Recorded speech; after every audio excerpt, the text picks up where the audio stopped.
Hello दोस्तों, स्वागत है आपका स्टडी विद आशीष चौधरी के इस प्लेटफॉर्म पे। दोस्तों, इस प्लेटफॉर्म के माध्यम से हम भारत का भूगोल पढ़ रहे हैं। भारत के भूगोल के अंतर्गत क्लास नंबर 21 है। दोस्तों, हम लोग भारत के भूगोल के अंतर्गत भारत का भौतिक स्वरूप को पढ़ रहे थे।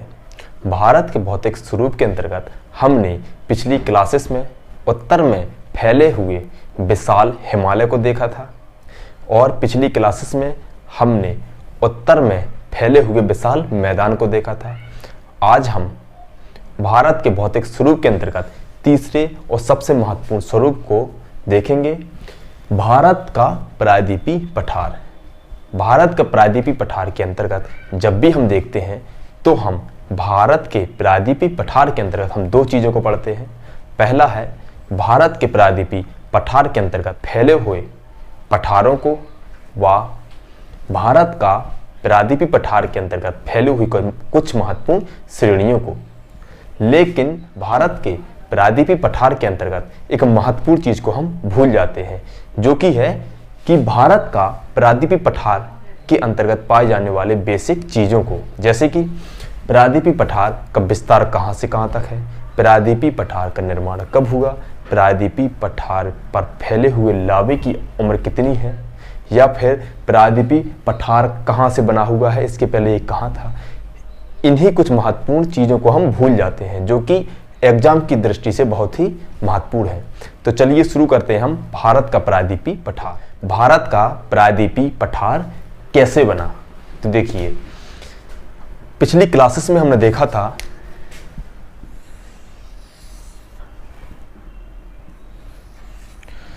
यह ग्लोब था। इस ग्लोब पर चारों ओर पानी था और एक भूखंड था, एक स्थलखंड था।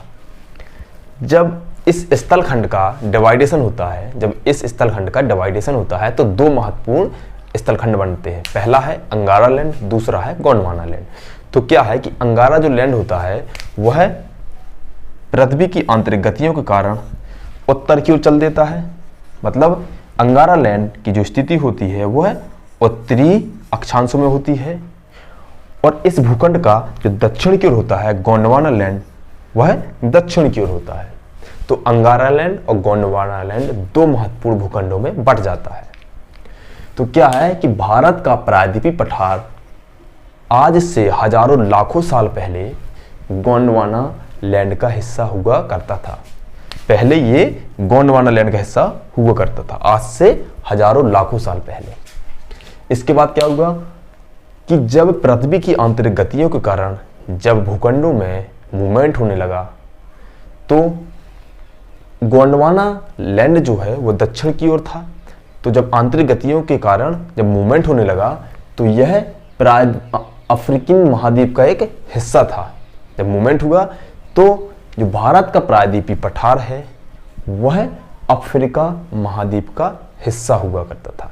इसके बाद क्या हुआ कि जब और पृथ्वी की आंतरिक गतियां हुई और हजारों सालों तक ये आंतरिक गतियां चलती रहीं, तो है अफ्रीका महाद्वीप का यह जो हिस्सा है, छोटा सा हिस्सा है, जो कि वर्तमान में भारत का प्रायद्वीपीय पठार है, वह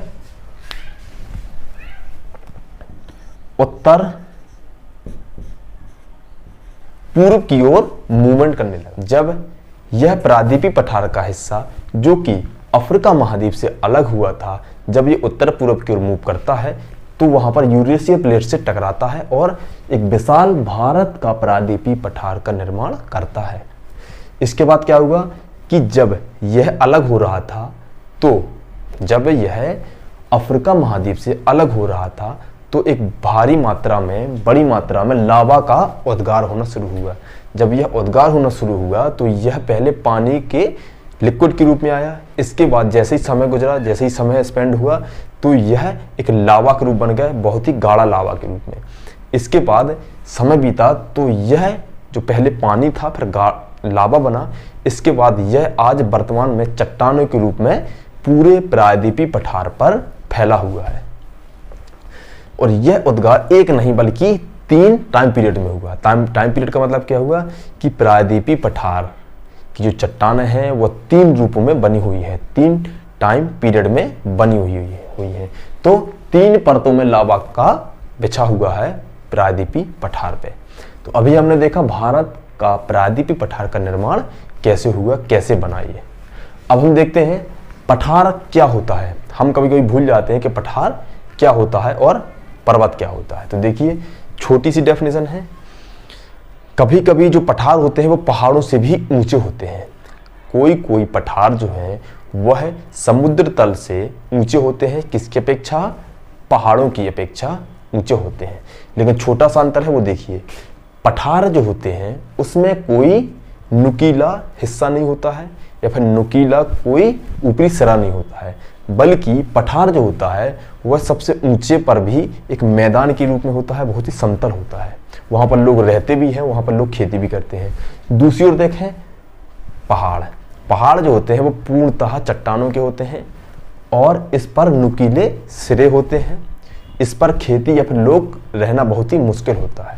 तो छोटी सी डेफिनेशन है कि पठार जो होते हैं वह अपने सिरों पर कोई भी नुकीला या फिर सिरा नहीं होता है, यहाँ पर लोग रहते हैं।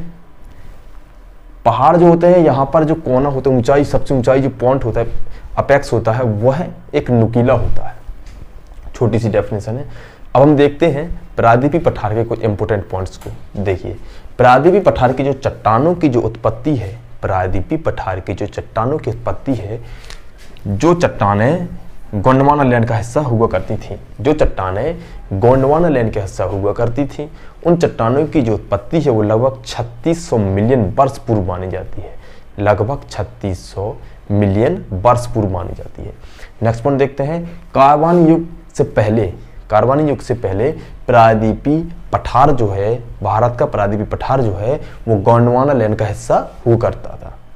कार्बन युग से पहले भारत का जो प्रायद्वीपीय पठार का जो हिस्सा है वो गोंडवाना लैंड का हिस्सा हुआ करता था। नेक्स्ट पॉइंट देखते हैं, प्रायद्वीपीय पठार बहुत ही कठोर है। प्रायद्वीपीय पठार बहुत ही कठोर है और इसके अलावा बहुत ही स्थायी है। यह मूवमेंट नहीं करता है, ना ही विभिन्न प्रकार के बलों से प्रभावित है। देखिए बलों को भी हम देखेंगे, मूवमेंट गतियों को भी देखेंगे। देखिए यह पर्वत निर्माण अंतर्जात बलों से प्रभावित नहीं है। देखिए यह किसी भी अंतर्जात बलों से प्रभावित नहीं है। जैसे कि हिमालय का जो निर्माण हुआ है वह कई अंतर्जात बलों के द्वारा हुआ है, इसी प्रकार इस प्रायद्वीपीय पठार का जो निर्माण है वो किसी भी ऐसे बलों से प्रभावित नहीं है, ना ही ऐसे बलों से बना हुआ है। नेक्स्ट पॉइंट देखते हैं, प्रायद्वीपीय पठार में विस्थापन, बलन, भ्रंश क्रियाएं होती रहती हैं या फिर यहाँ के स्थलखंड के से दिखती हैं कि यह क्रिया यहाँ पर हो रही है।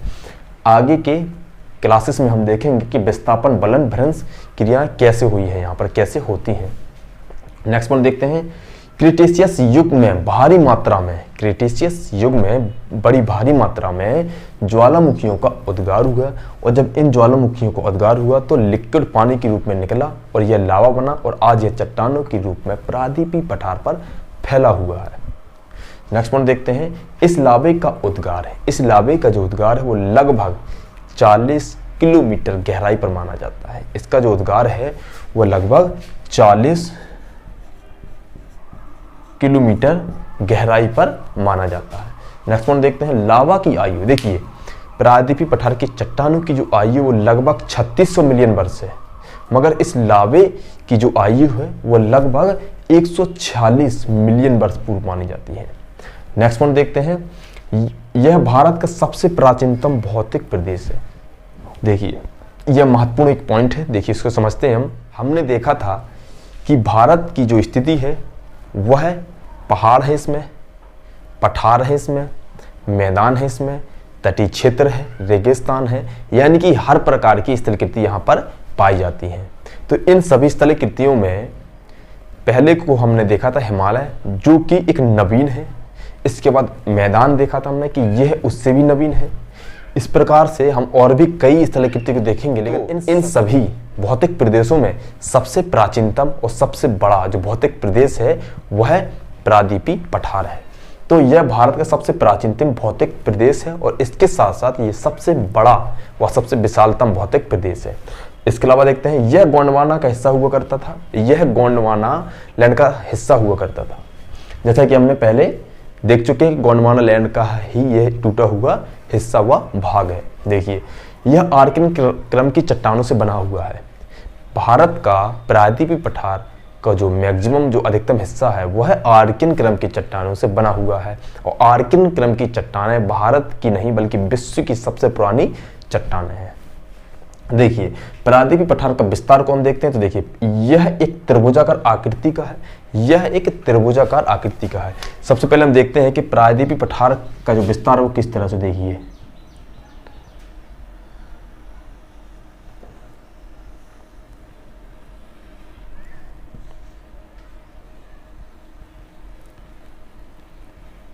ये प्रायद्वीपीय पठार का लगभग एक हिस्सा है, ये प्रायद्वीपीय पठार का लगभग एक विस्तार है, ऐसा विस्तार है प्रायद्वीपीय पठार का। तो प्रायद्वीपीय पठार एक त्रिभुजाकार आकृति का है। देखिए त्रिभुजाकार आकृति, ये त्रिभुजाकार लगभग त्रिभुजाकार आकृति है। देखिए जिसका आधार उत्तर की ओर, जिसका आधार उत्तर की ओर है, ये उत्तर है इंडिया का, ये आधार है। और जिसका जो सिरा है वह दक्षिण की ओर है, जिसका शीर्ष जो है वो दक्षिण की ओर है। प्रायद्वीपीय पठार का ढाल, प्रायद्वीपीय पठार का ढाल पश्चिम से पूरब की ओर है। देखिए इस प्रायद्वीपीय पठार का अधिकतम व मैक्सिमम ढाल है वह पूरब की ओर है, पश्चिम से पूरब की ओर है। लेकिन इसका उत्तर का जो हिस्सा है, प्रायद्वीपीय पठार का उत्तरी हिस्सा है, वह उसका जो ढाल है वह उत्तर की ओर है। क्यों? क्योंकि उत्तर में बहने वाली जितनी भी नदियां हैं, कैन है, बेतवा है, चंबल है, इन सभी नदियों का जो ढाल है, वो जो इन सभी नदियों का जो बहाव है वो उत्तर की ओर है। इसलिए हम कह सकते हैं कि प्रायद्वीपीय पठार का उत्तरी हिस्से का जो बहाव है नदियों का या फिर जो ढाल है वह उत्तर की ओर है। देखिए नेक्स्ट पॉइंट देखते हैं। देखिए हम इंडिया को एक सीधे रूप में देखते हैं तो हमें नहीं समझ में आता है, लेकिन अगर हम इसको 3D के रूप में देखें या फिर इस भारत के मैप को फ्लैट कर दें तो हम देखेंगे कि इसका जो ऊंचाई है पश्चिम की और ऊंचाई है पूरब की, तो पाएंगे कि पश्चिम के हिस्सों की जो ऊंचाई है वो अधिक है पूरब की अपेक्षा। तो हम कह सकते हैं कि इसकी जो ऊंचाई है समुद्र तल से और इसकी जो समुद्र तल से ऊंचाई है इसमें काफी अंतर है। इसलिए पश्चिम की ओर से जितनी भी नदियां बहती हैं वो सभी पूरब की ओर आती हैं। इसीलिए पश्चिम की ओर से बहने वाली सभी नदियां पूरब की ओर आती हैं। तो ये बंबई है, यह चेन्नई है। तो पश्चिम से जितनी भी नदियां बहती हैं वो सब पूरब की ओर बहती हैं। इसलिए हम कह सकते हैं कि इस प्रायद्वीपीय पठार का जो अधिकतम हिस्सा है वो पश्चिम से पूरब की ओर ढाल वाला स्थित है। देखिए नेक्स्ट पॉइंट देखते हैं। इसकी जो औसतन ऊंचाई है वो लगभग 600 मीटर है, लेकिन कहीं कहीं पर इसकी जो ऊंचाई है वह 1 किलोमीटर या फिर 1000 मीटर से भी अधिक है। देखिए प्रायद्वीपीय भारत की जो लंबाई है, प्रायद्वीपीय भारत की जो लंबाई है वह लगभग 1600, इसकी जो चौड़ाई वो लगभग 1400 है। 1600 किलोमीटर इसकी लंबाई है और 1400 किलोमीटर इसकी लगभग चौड़ाई है। देखिए नेक्स्ट पॉइंट देखते हैं। देखिए प्रायद्वीपीय भारत का जो विस्तार है, प्रायद्वीपीय भारत का जो विस्तार है वह देखिए दक्षिण पूर्वी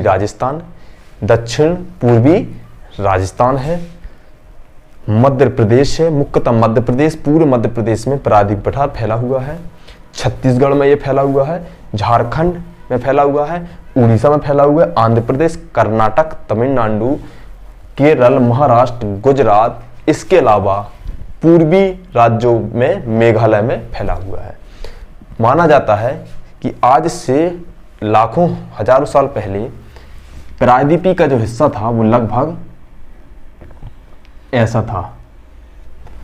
प्रायद्वीपीय पठार जो था वो ऐसे था, मगर कुछ महत्वपूर्ण क्रियाओं के द्वारा और गंगा ब्रह्मपुत्र के बहाव के कारण इस बीच के गैप को नदियों के पानी ने बहा दिया है, नदियों के बहाव ने बहा दिया है। इस वजह से इस हिस्से का जो प्रायद्वीपीय पार्ट था वह अब वर्तमान में नहीं है। इसको हम जब पढ़ेंगे तो उसको विस्तार से देखेंगे कि यह कैसे गैप बना, कैसे यह प्रायद्वीपीय पठार दो भागों में बट गया है। नेक्स्ट पॉइंट देखते हैं।